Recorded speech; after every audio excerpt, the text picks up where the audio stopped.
乌克兰将有望获得北约首批武器援助，并且还有消息证实这批武器已经在路上。美国 F-22 5代隐身战机被大砍一刀，专家爆出惊人后果。俄罗斯被曝在乌克兰使用最新泽姆莱德利耶地雷系统，这是该系统首次进行实战，是为进攻还是为了撤退呢？大家好，我是火力军，今天为大家带来全球最新军事资讯，精彩内容即将开始。据媒体最新消息，目前捷克已经开始向乌克兰运送一批苏式坦克，同时捷克与斯洛伐克还准备开放其军事工业设施，修理和翻新乌克兰受损的军备，这是北约国家中首个向乌克兰支援重型装备。捷克电视台也发布了捷克使用火车向乌克兰运送坦克和步兵战车的画面，称这是捷克与北约盟国送出的礼物。近一段时间以来，捷克一直在向乌克兰提供装备，其中包括 T-72 坦克、BVP-1 步兵战车、装甲运输车和榴弹炮。T-72M1 坦克虽说很旧，但它也有优势，就是乌克兰完全知道如何操作，没有必要再培训。T-72 主战坦克优点便是性能可靠与价格低廉，是苏联在1967年开始研制的，后于1977年11月正式亮相，并在冷战后期取代 T-55。即使在苏联解体与波斯湾战争后，仍有多个国家继续选择该型坦克，并被不断改进，包括引进新式射控系统与热影像仪、改良自动装弹机等。此次援助中的 BVP-1 履带式步兵战车，则是冷战时期在苏联授权下由捷克生产的 BMP-1 步兵战车的本地型号。捷克对其进行了现代化改造，配备德国库卡 E8 单人炮塔，配备一门 MK44 自动加农炮与一个小型圆形枪口制动器。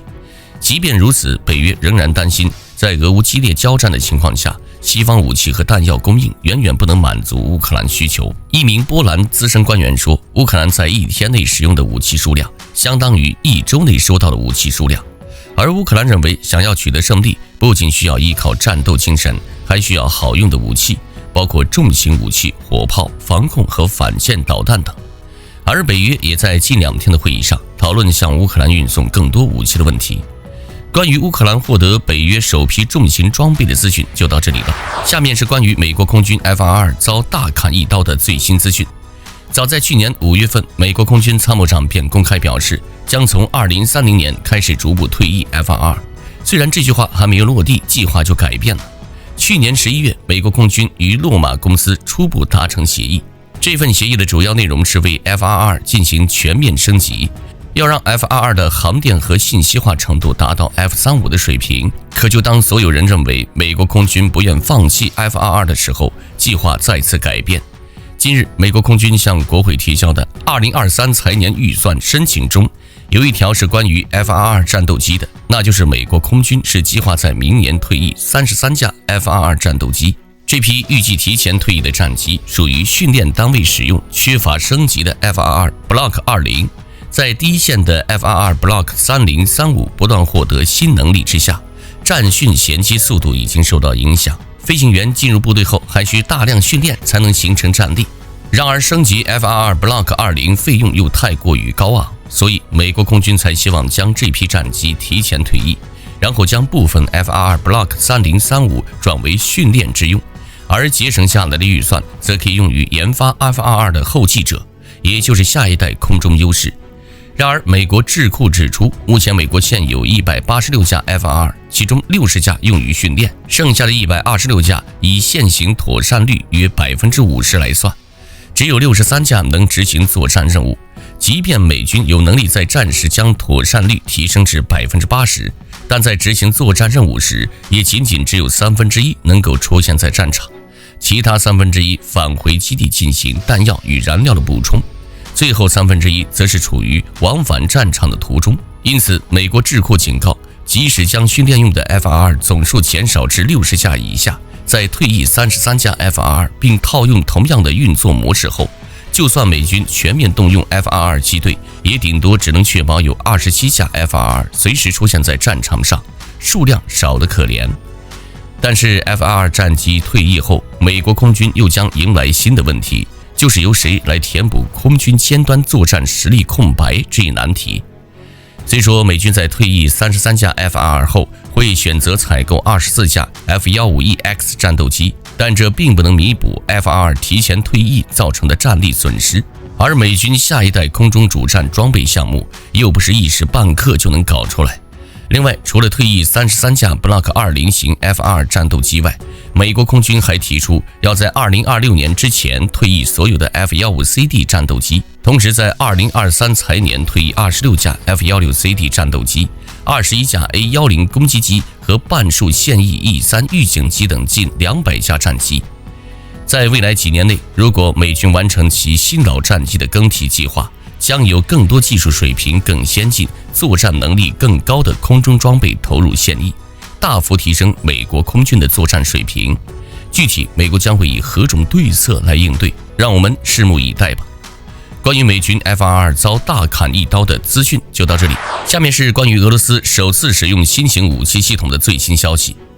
根据最新在社交媒体流传的视频显示，俄罗斯已经动用了 ISDM 远程布雷系统，同时标志着该系统的首次作战。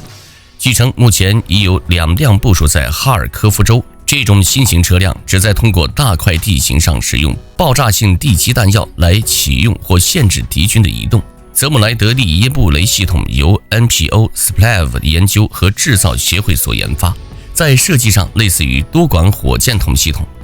于2020年6月24日的胜利日阅兵上首次亮相。整套系统安装在8轮 CAM-AZ 装甲卡车上，每辆装有2套122毫米口径发射器，每个发射器可搭载25枚火箭弹。除了主体战车外，该系统还包括一辆搭载装载机和弹药的辅助车辆。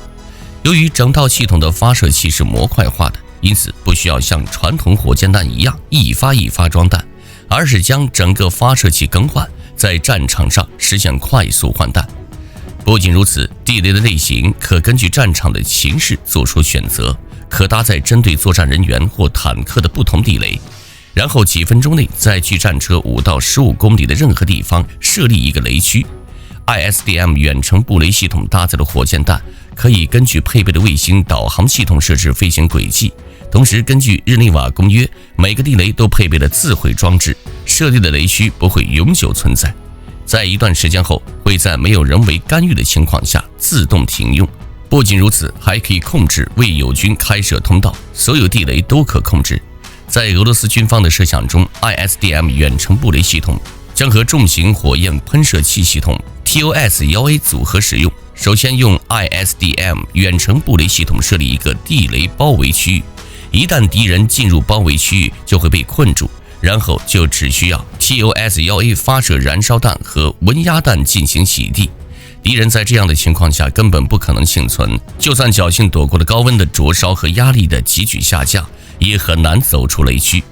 然而目前俄罗斯已经多次动用大规模密集轰炸，是不是说明俄军方面已经着急了，希望能够加快进程？具体情况或许只有身处战场的2个国家才知道。你觉得双方谁能赢，还是两败俱伤呢？欢迎评论区讨论一下。我是火力军，咱们下期再见。